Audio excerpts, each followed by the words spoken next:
We've been already looking at the first two verses here in this chapter, and we have seen that Paul has been giving us the grounds on which we can be absolutely sure and certain of our salvation as a result of our justification by faith. And those grounds are, verse 1, we are justified by faith, are being justified by faith. We have peace with God through our Lord Jesus Christ. And secondly, we have access by faith into this grace wherein we stand. And then thirdly, we rejoice in hope of the glory of God. Then if you notice in verse 3, he goes on to say, and not only so. What he's saying is, what I've just said is not the end. There's more. Those things are wonderful that I have just shown there, but there's even more grounds of assurance, more guarantees that our salvation is secure, that we can never ever lose our salvation. And what is this further proof of the fact that we are God's children and destined for everlasting glory? And in verses 3 and 4, he tells us that it's the way in which our faith enables us to face the trials and difficulties of life. Verse 3 and 4, he says, and not only so, but we glory in tribulations also, knowing that tribulation worketh patience, and patience experience, and experience hope. We all face trials and tribulations in life, don't we? They're just part and parcel of life. We don't get through life without facing some difficulties, or some to a greater extent than others. But when we do face troubles and trials, we're tempted to think, if I'm really saved, if I'm really God's child, if He really loves me, if I really do belong to Him, would I be facing this? Would He be allowing this to happen to me? And hard circumstances sometimes have just cause us to doubt or even question our salvation. But what is to be our reaction to the tribulations of life, to the pressures and the stresses and the difficulties, even sickness and so on? Is it to just try and not grumble and complain about these things, just to try and keep a positive attitude in the midst of them, just to resign ourselves to these things like many do, and just say, I'll be courageous here, I'll grit my teeth, and I'll just bear this as best I can? Is that to be our reaction as believers to the tribulations and trials of life? Well, notice what Paul says there in verse 3. He says we glory in tribulations. We glory in them. We boast and rejoice in tribulations is really what he's saying. And take note of that little word "in" there. We glory, we rejoice in tribulations. Paul is not saying that we glory and are happy in spite of our tribulations, even though these hard things are happening to me. Well, I'll just go on being happy and trying to smile my way through them. He's not saying that. What he's saying is that even though these things are, even though these trials and difficulties are happening to me, I'm able to rejoice in them. I'm able to rejoice because of them. That's what he means by we glory in tribulations. Not in spite of them, but on account of them. We rejoice because of the sufferings and the tribulations. The tribulations themselves are the cause and the reason why we glory and rejoice. That's what he's saying here. And there are many examples of this in the New Testament. Matthew 5:11-12, one of the Beatitudes, Jesus said, blessed are ye, happy are ye, when men shall revile you and persecute you, and shall say all manner of evil against you falsely for my sake. Rejoice and be exceeding glad, for great is your reward in heaven. Notice that Christ saying there that we are to rejoice because of the persecution, because of the hardship. The persecution is the cause of our rejoicing. We rejoice because we know that as a result of this persecution, we are going to have a greater reward in heaven. So it's the actual persecution itself that is the reason and the cause for us to rejoice. Another example, Acts 5:41, it says, talking about the early apostles, it says, and they departed from the presence of the council, rejoicing that they were counted worthy to suffer shame for his name. So again, the apostles were rejoicing because of their sufferings. It was the sufferings that they were facing as the authorities, arrested them and tried them and so on. It was those sufferings in themselves that caused the apostles to rejoice. They knew it was for the sake of Christ that they were enduring those things. They knew that Christ was being glorified through those hardships, and that caused them to rejoice. 2 Corinthians 12 and verse 9, we're all familiar with that passage where Paul talks about his thorn in the flesh, and we don't know what that was. Could have been a sickness, it could have been something else, but it was some real trial that Paul was facing, thorn in the flesh. And Paul prayed 3 times that it would be removed. In other words, he wanted to be delivered from his trial, from his hardship, whatever it was. And what was the Lord's answer? It says, and he said unto me, my grace is sufficient for thee, for my strength is made perfect in weakness. Most gladly, therefore, will I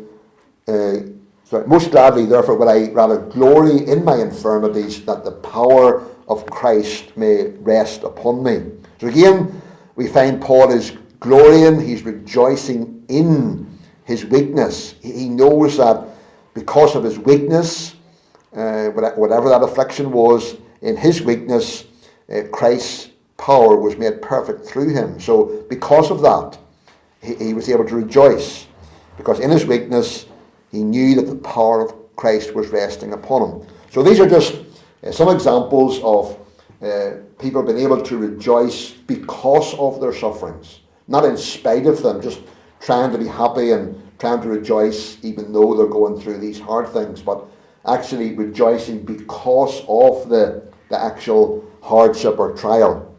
So our reaction to sufferings and trials should not be merely to put up with them, just to be happy in spite of them, but to rejoice because of them. Now, this doesn't mean that we should like troubles and trials, that we should just almost welcome hard times so that we can be happy. And whenever they come, just saying, oh, this is great, this means I'll be happier today. That's not true, but Hebrews 12 verse 11 says, now no chastening for the present seemeth to be joyous, but grievous. Nevertheless, afterward it yieldeth the peaceable fruit of righteousness.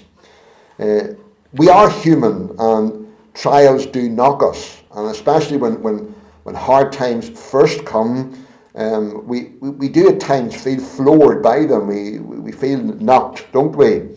At first, these things are not pleasant, and nobody welcomes hard times or trials or difficulties. But for the believer, Paul says here, that is not the end of the story.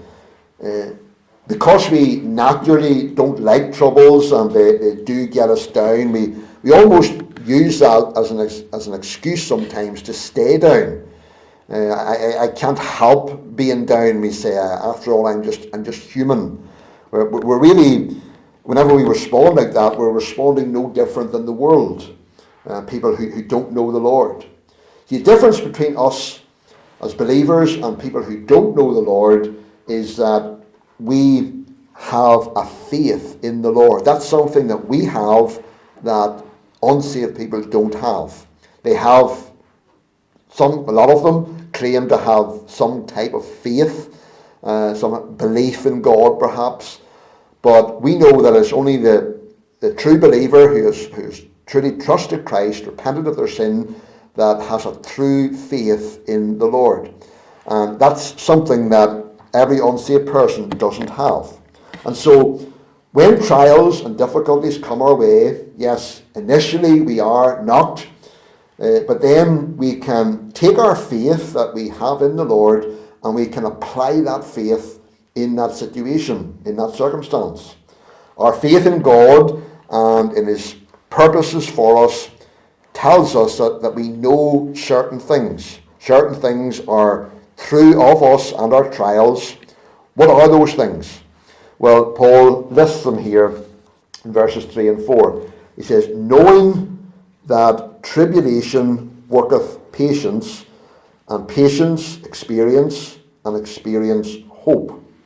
So we know these truths here in regard to us and our faith. We know that because of our trials and the things that the hard things that come against us, that those things are working patience in us and working experience and working hope in us. So our reaction as believers to the tribulations and hard times of life, it's not just an automatic one. It's not a matter of come what may, I'm just going to be happy. But rather the believer can glory in hard times and in trials because the believer can apply his faith to those situations. These things that his faith tells him are true, he reminds himself of them and applies them to his present trials.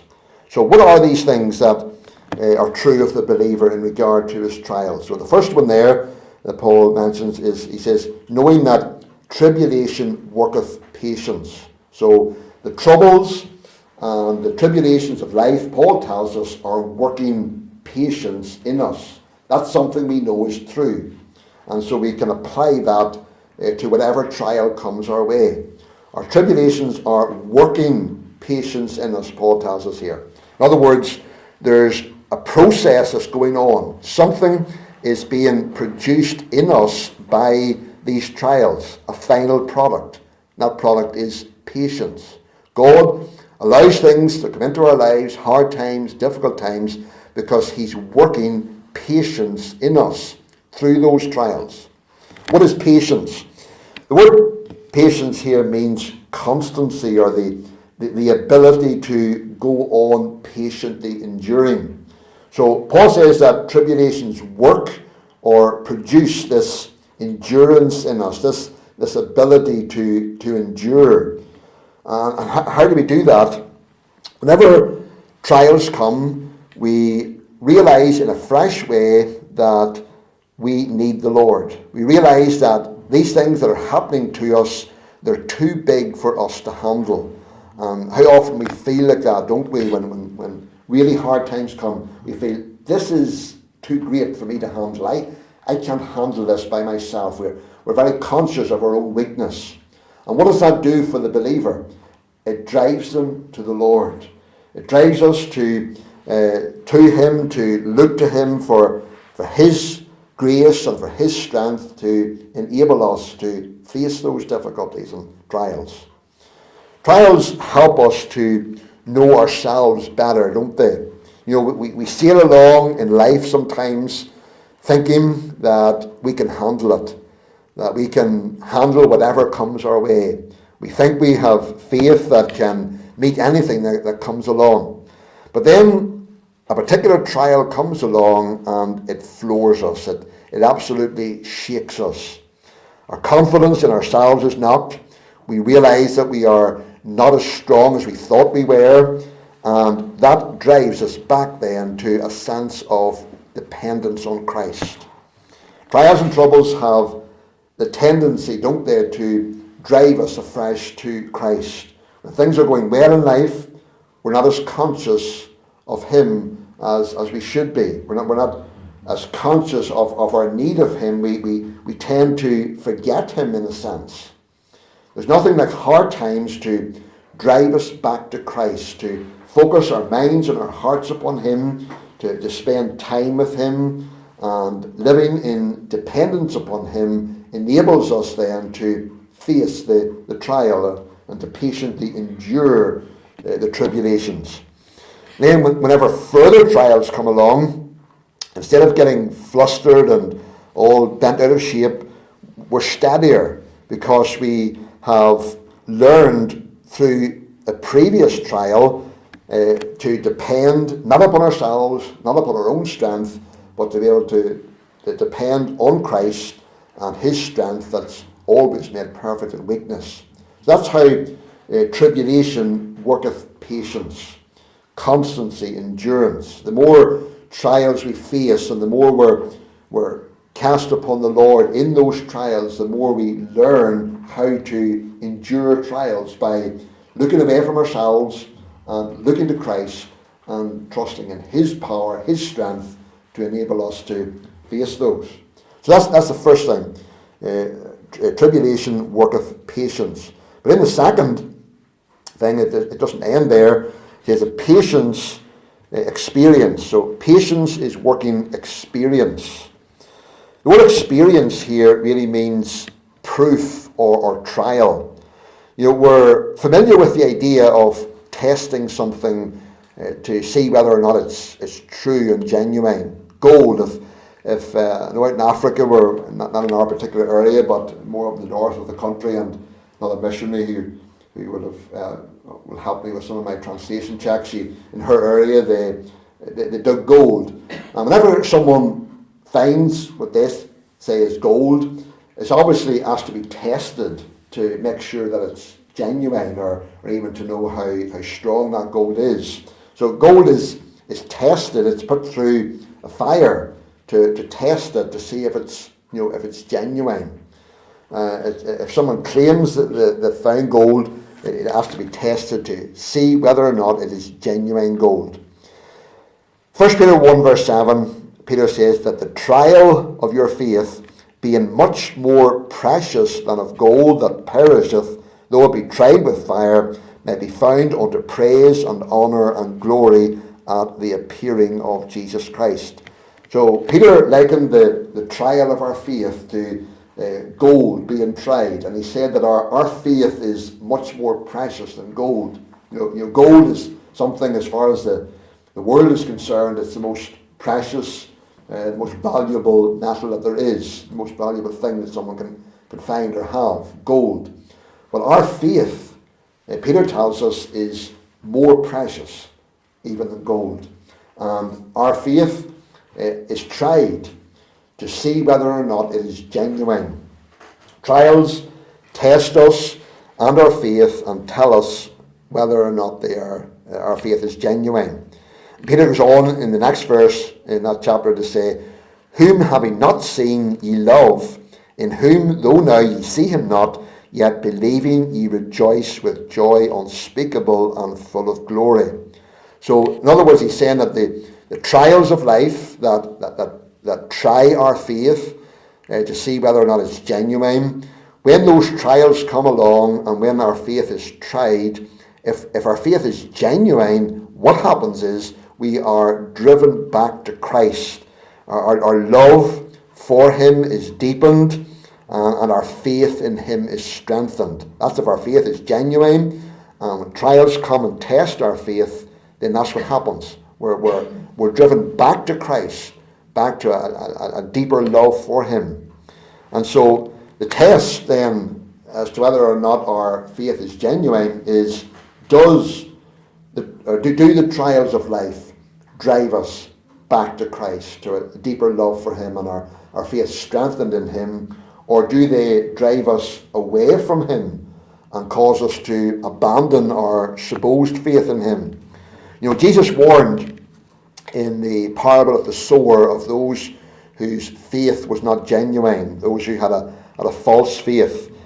In Mark 4:16-17 he says, and these are they likewise which are sown on stony ground, who when they have heard the word immediately receive it with gladness. So he's talking about these people who when they hear the word of God, they hear the gospel, they receive it with gladness. They're quick to respond to it and say that they believe it. But Christ went on to say, and have no root in themselves, and so endure but a time. Afterward, when affliction or persecution ariseth for the word's sake, immediately they are offended. So Jesus was saying that the test as to whether or not someone's faith is genuine is afflictions, trials, difficulties. Someone whose faith is not genuine, what happens is when trials come, they abandon their so-called faith. It drives them away from the Lord. But for the believer who has a true faith in the Lord, when trials come, they drive us back to the Lord, back to dependence upon him. Dr. Martin Lloyd-Jones says, this patient endurance provides a test and a trial which determine whether we are truly approved as Christians and children of God, and not what the Puritans used to call false professors. So how do trials test the genuineness of our faith? The fact that God is trying us is proof that we are his children. If you want to turn over to Hebrews chapter 12 and verse 6, where it talks about the Lord's chastening, or Lord really allowing hard times into our lives. Hebrews chapter 12 and verse 6, it says, for whom the Lord loveth, he chasteneth, and scourgeth every son whom he receiveth. If ye endure chastening, God dealeth with you as with sons, for what son is he whom the Father chasteneth not? But if ye be without chastisement, whereof all are partakers, then are ye bastards and not sons. So God is saying, the writer is saying here that every true child of God, someone who has genuine faith in the Lord and is a child of his, God will chasten them. He will bring hard times into their lives to try them. And it's just a proof that we are his children, that we truly do belong to him. Tribulations also test our love to God. Job 13:15, Job says, though he slay me, yet will I trust in him. We're all familiar with the story of Job and the afflictions that he faced. And as tough as those were, losing all his family, losing his health, all his possessions, and yet he was able to say, even God was to slay me, even he was to kill me, I would still trust him. I would still love him. If we only love God whenever things are going well, whenever everything's going well in life, if that's the only time that we love God, then we are not true believers. But whenever we are down and everything is against us, and even the devil comes to us and says to us, where is your God now? Where's his love for you now? And if you can turn to the devil and say to him, this that is happening to me is the loving chastening of my heavenly Father. I need this to prepare me to spend eternity in his presence, in the glory someday.